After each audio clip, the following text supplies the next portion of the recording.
Bismillahirrahmanirrahim and Assalamu alaikum. Let's solve question number 12 of exercise 9C, intermediate level mathematics grade 6.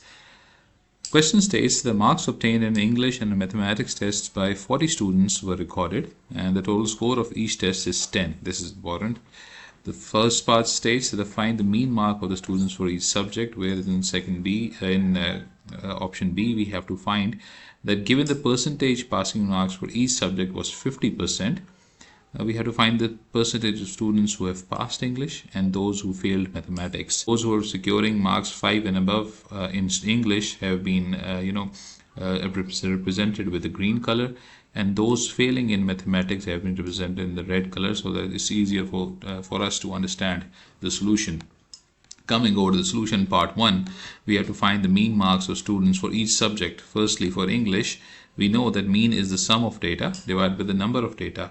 And so essentially there are 0 students who have obtained 0 marks. So we'll multiply them together. Then we'll add, there is 1 student who has obtained 1 mark. There are 6 students who have obtained 2 marks. So this means 6 multiplied by 2. Then there are 14 students who have obtained 3 marks. So this means 14 multiplied by 3 makes 42. Then 4 students have gained 4 marks. 8 students have got 5 marks, and so on. So that's the reason we have this many numbers written over here in this equation: 0 multiplied by 0 plus 1 multiplied by 1. And this all has been divided by 40 because there were in total 40 students. So therefore, the sum of data is actually the number of students multiplied by the marks they have obtained and then summing all of them up.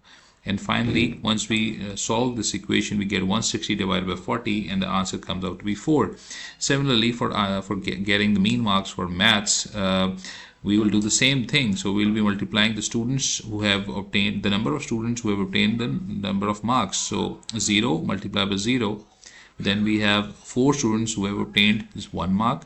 1 student which has obtained 2 marks, then 6 students which have obtained 3 marks, and we'll be multiplying these values and finally adding them all up with, therefore you see the plus sign in between. So we multiply, then add, then multiply, then add, then multiply. So we multiply all of them, add them up together, divide by 40, we get 200 divided by 40, and 5 is the answer. Coming over to part 2, students who passed English, as already said, I have highlighted them with the green color. These are the ones who have obtained 5 marks or above, since the passing percentage was 50.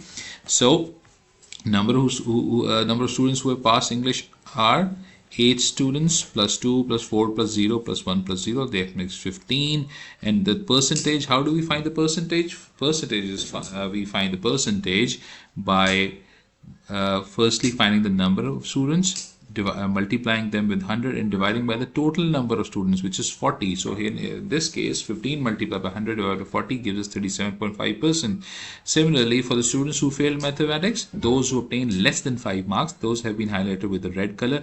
These are 0, 4, 1, 6 and 5. Adding them up all together, we get 16. So there are 16 students in total who have failed. And how many out of how many students? 40. So 16 divided by 40 multiplying with 100, we get 40%, and that is your answer.